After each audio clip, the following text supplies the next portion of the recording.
He doesn't have time to shitpost because he's actually working to get things done for the Maine people. He will be the first actual bona fide working class United States senator that exists. There's 100 of them, right? There's not a single one of them with a background like Troy Jackson, and it's about damn time.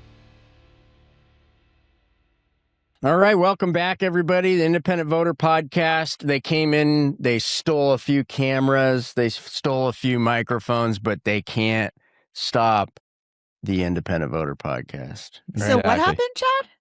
They broke into our studio, stole a couple cameras. Who's they? Yeah. I don't know. If I knew, they would be apprehended. We got some video. So I'm wondering, did you have some cameras and cameras on the cameras? We did have cameras on the cameras, but they were wearing all black with black masks. I think it's their MO. They go around to studios. They take some stuff. They don't have a life. They should. I am not part of the defund the crowd police. When you guys go around, oh, look at this hypocrite, he got robbed. I was never a defund the policer, by the way. I'm on the fund the police side. Yeah. I don't think it would be smart to defund the police. Yeah, well, that was a thing for quite a while, right? It was. There was that. There was ACAB. There was an entire area of Seattle that was taken over by protesters. Oh, yeah, I remember that. Yeah, it was like the autonomous zone. Yep. Yeah, then I think what happened, at least my recollection, is like someone like had a cardiac arrest and like they couldn't get any ambulances in there. They're like, it was barricaded. Oh, maybe we do. Oh, yeah. Maybe then we after do. that, they're like, oh, okay. Yeah, this isn't gonna work. Yeah. Anyway, well, we got a quick show today. We got a few things. Well, one, Cara is our prognosticator. Also, maybe the psychic. That's the word I was working for, right? So political psychic. Yeah. Even before all the stuff blew up in Maine, Cara predicted what ultimately came about. How much money, I want to know, did you put on Troy Jackson on Prize Picks or Kalshi or something? If I had, I would be able to definitely pay the rent this month. That's for sure. But I know him, right? So I felt it. I just knew that if Graham Platner actually was going to, drop out at the minute that he was credibly accused of rape, Graham Platner was by Jennifer Rasico. As soon as that happened, I just thought, oh, Troy's going to be the next senator from Maine. But you predicted not just him going the whole way that it was going to go down, right? They would wait until this moment to then do this so that they did this. And then, Troy Jackson would be the one well positioned. So my question, Cara, if you're so smart, you have inside information as well as inside intuition, and you failed to place a bet when people are betting on everything these days. What's your answer to that? I just don't think that the prediction markets are, I don't know, there's something that feels unhealthy about it. Although, and I always tell my kids, like, make sure you don't do any sports gambling, don't bet on these teams that they're really into sports. I just think gambling is it's just not the way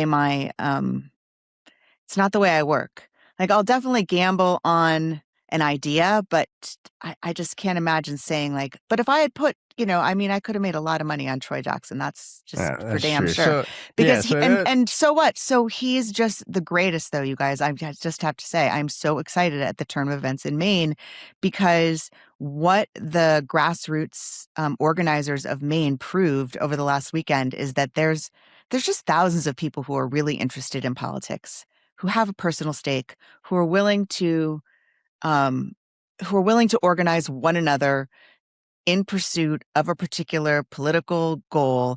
And when they really focus, they can do it. And it just makes me feel like even though the whole story isn't like a great story, this is kind of a nice well, I think this is ending. The stuff like the national, like voters and people who watch the news get totally like, it's not good because they don't get to understand like what's really if you look at the world that's red and blue, right? There's really not much has changed. Okay, they took out Platner, they put in Troy Jackson, right? Like, okay, this, they did a substitute like they did in the World Cup or something, right? But like, there's fundamental things going on. Like, Platner wasn't really political. He was writing like more the far left, that crowd, a very partisan kind of crowd.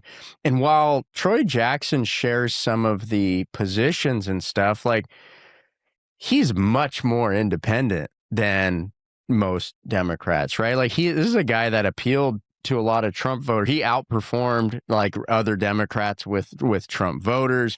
He's one of the people that stepped out of the party line to support things like Cara's ranked choice voting, which is probably why you have an affinity for him, right? Like, that's why I love him so much. I saw him basically defy the Democratic Party leadership of, he was part of it, but like, there's not very many people who have power in a state capital. One of them's the governor, one of them's the Senate president, one of them is the Speaker of the House. Those three people, and sometimes the Attorney General, but those three main people are the ones who control what happens in a state for the most part, unless the citizens organize amongst themselves to bring something to bear, because they control all the committees. They control who the chairs of all the committees are. So a bill can just die in the graveyard of, right. And what's interesting about this is based on your account of who Troy Jackson is. And, it might seem like, the establishment came in here and they took out this guy, Platner, who was threatening to undermine them.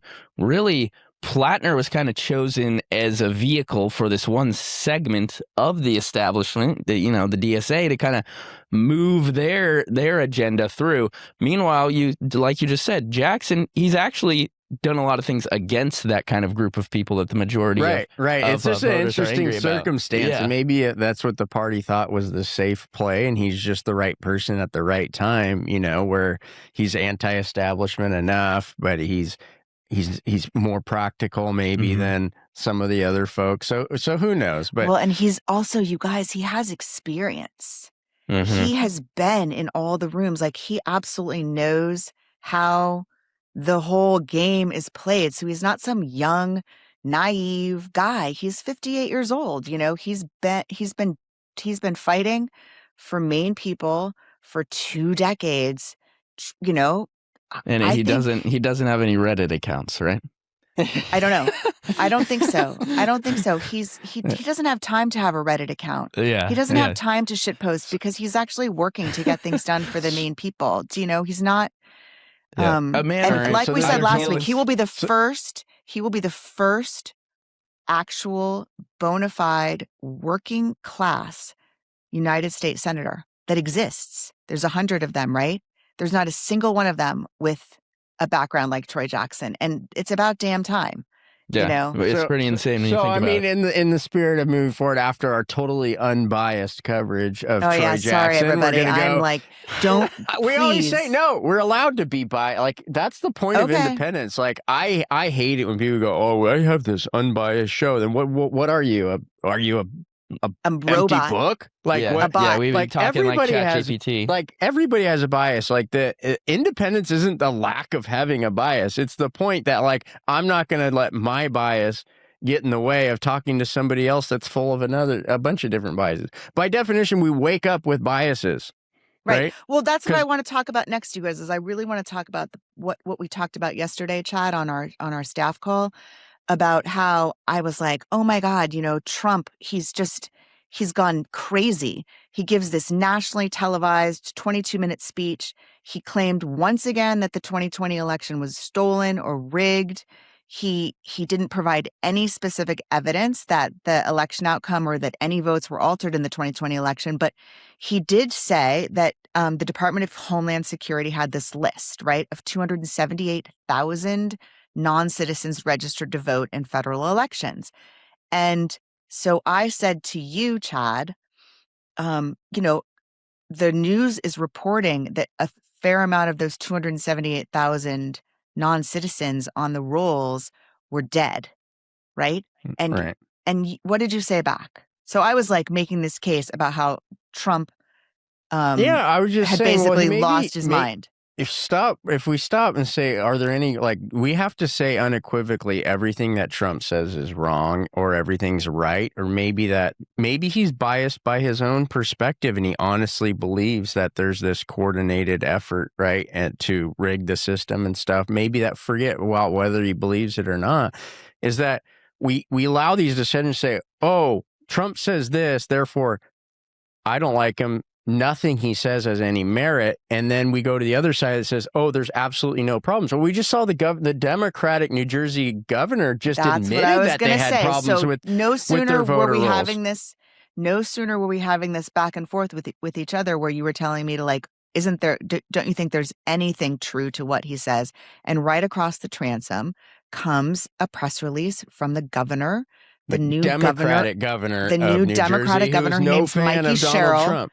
She's pretty awesome, and she's pretty awesome for basically saying that New Jersey's motor vehicle system, where they have motor voter, where you go get a driver's license and then you can check a box and say, yes, I also like to register to vote, that basically resulted in the registration of 6,000 people who said that they weren't U.S. citizens. Right. And that's the problem. You don't have to be an election denier to recognize that we have things we need to fix, right?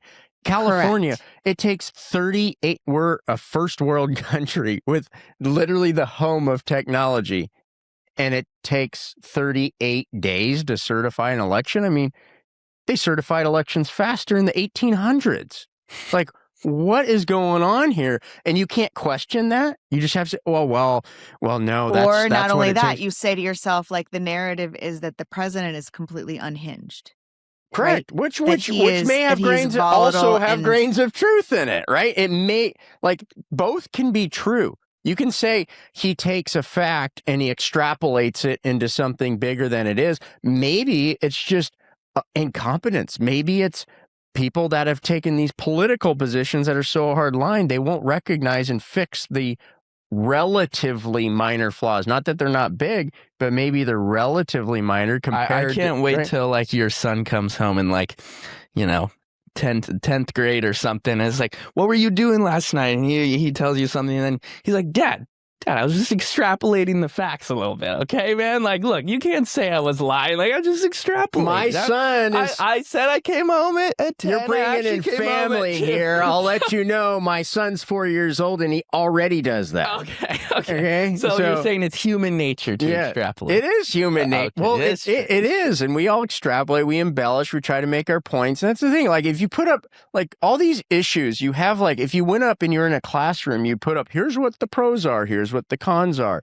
And it's like, we've gotten to a political space where it's like, cons don't exist, there's only pros. And the other side says, nope, only pros exist and there's no cons. And we've, like, accepted that as a political discussion. No, which is why we have a system where the best idea doesn't win, right? Correct. We have a system where it's not about the best idea winning. We have a country where we're allowed to have the best idea win, right? That's what we're all about.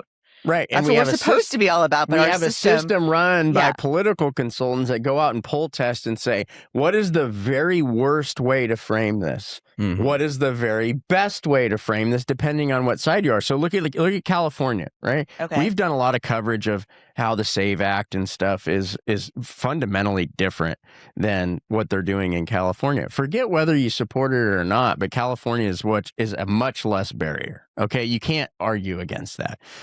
What they just did, I registered to vote here, on the day of the election, and I didn't have to show anybody anything. That's under the existing stuff. But okay, so we have this new ballot initiative in California, much lower barriers. It's not like the SAVE Act. You don't have to pull out your birth certificate and all this stuff. Even if you don't agree, your marriage certificate. Right. But it's even bad. If you don't agree with this, okay, the Attorney General just comes out at the 11th hour and decides they're going to reissue a ballot title and summary. Wait, when did that happen? That happened literally yesterday. What happened? Okay, so here's the original ballot title. It said, establishes additional voter identification and citizenship verification requirements. That was the original. Pretty strong. They just changed it out of the blue to prohibits citizens from voting unless they present government-issued identification. Right? That's a pretty wild. Wow. That's a big change. Both can be. That's my point. Yeah. Both can be true. But the job of the Attorney General, and well as the Secretary of State, is to provide a neutral ballot title and summary. Can anybody honestly say that that was written as a neutral arbitrator on the issue? No, I mean that's totally like partisan. that's like It's requiring a driver's license just to drive and be like prohibits anyone from driving unless they have But you it. can't put prohibit in a ballot title. Yeah. You can't put the word prohibit. They know that because and they the ballot know it, title and so wasn't. they did it because the word itself repels people from the government trying to do anything to prohibit anything. Correct, right? because why did they change it thing. now? Well, they got all their polling back. The point is the AG didn't write that. The AG didn't change it. Some political consultant did, right? That's the problem with our system. What are political consultants running polls doing, having influence over the change of a ballot title? And until voters get upset about those types of issues, all we're going to do is have back and forth pro-con arguments, ignoring the other, because we're not talking about merits. We're talking about which side gets a political advantage. We went through this. I feel like we talked about this ballot title thing once before because I remember, well, I mean, I have a lot of experience with politicians writing ballot titles, but most recently, Shakeup Ballots in Maine, remember you guys, we had to petition for the Super PAC initiative because she put in the ballot title something about this prohibits groups from participating in politics. Yeah. And it's like, it doesn't prohibit groups, it prohibits political action committees, PACs, it stops PACs, not groups, not like the Boy Scouts. Yeah, it's all related to the same thing I was talking about, the Trump speech and all this stuff. We take grains of truth and then the partisans go and make a statement that could technically be accurate if you were looking through this very narrow lens, right? And then say that's the truth, right? And we've lost all perspective of saying, well, let voters come to their own conclusions about this. The reality is the Democratic Party knows that 30% of its base don't want voter ID at all. Right? Similar to the open borders crowd. Like they want it to be like what it is in California now. There's no ID, there's no borders, there's no that. I am a person. I swore that I was a citizen. Like I signed it and said that I was a United States citizen. I think I did that under penalty of perjury, but I didn't have to show a photo, anything with my address on it. I brought everything with me, like, my phone but see, bill. Add on top of that, California not only has ballot harvesting, which is one of 17 states, so there are other states that have it, but it's the only one that has a ballot harvester can count an unlimited number of ballots. And a ballot harvester can pick up an unlimited number of ballots, and they don't have to have any relationship with that person. And you're telling me that's in 17 states that they have this ballot harvesting? Well, but only California allows an unlimited amount of ballots to be picked up. Only California has no standard about, I have to have I got to at least know Ethan or have a familial relationship with him. Well, I think they would come to college campuses and I remember they have the tents. That's what I mean. Oh, right, because you went to school in California. Right? Yeah. And then add on top of that, I'm not done. I'm not done. He's not done. And wait, there's Ranty more. rant. Okay. Right? California says, you got to turn it in within 3 days from the time you pick it up. That sounds reasonable. But guess what? There's no enforcement mechanism. The very same law says, but the registrar has to accept it even if it's delivered late. Right? So then you go back to the stuff we were talking about. There's no chain of custody for that ballot. There's no chain of custody, either, right? There's no timing. There's no, and then we're allowed to receive ballots 7 days after the election. So all this stuff added together doesn't mean that there's a bunch of people sitting at the table conspiring. It just means you just open the door to a massive amount of fraud that you can or cannot prove. So even if you trust the election results or you distrust them, all you do is end up in an argument about whether we should or shouldn't because nobody can prove anything, right? Well, so let me ask you this. How could you change this? Through this voter ID law that's on the ballot in California. They have their signatures. It's going to be on the ballot in November. I mean, I'm not arguing for or against it, and that's I know. This doesn't. I'm just wondering, will that help with the ballot harvesting, or is that just about making sure that everybody on the rolls? It would, because once you disaggregate the ballot from like the envelopes in like mail-in voting, or if you hand it over a ballot harvester, there's no chain of custody there. There's nothing to prove. There's nothing that shows like who did this envelope belong to, who, right? So, that's the issue. If you like this spirited discussion, or you think we're such idiots that you just have to listen to us, like the Dumb and Dumber show. Or not entertaining. Beavis and Butthead, right? So make sure you subscribe if you're on YouTube or something like that. Next week, more importantly, it's going to be just me and Sean. So that'll be an exclusive. You guys, subscribe. You can skip the notification on the next show, and then make sure you come back after that. No, but Cara and I will be out at a conference. But there's a lot going on. Ethan's still working a lot of stuff. We'll see some new website changes here soon. We got a lot of other things in the saddle. I appreciate all you listeners, and we appreciate the emails, the comments that we get after the show. I love it when people say that what we say is like, oh, that's bullshit, or you get those email responses that are just like so livid about like something. So anyway, this is the Independent Voter Podcast. Join us, IVN.us, Independent Voter, on your social media outlets, and thanks everybody for joining in again. This is the Independent Voter Podcast, sponsored by the Independent Voter Project and produced by OLAS Media. Remember, you can always find the Independent Voter Podcast or the How It Really Works series at IVN.us. Follow and subscribe at olasmedia.com.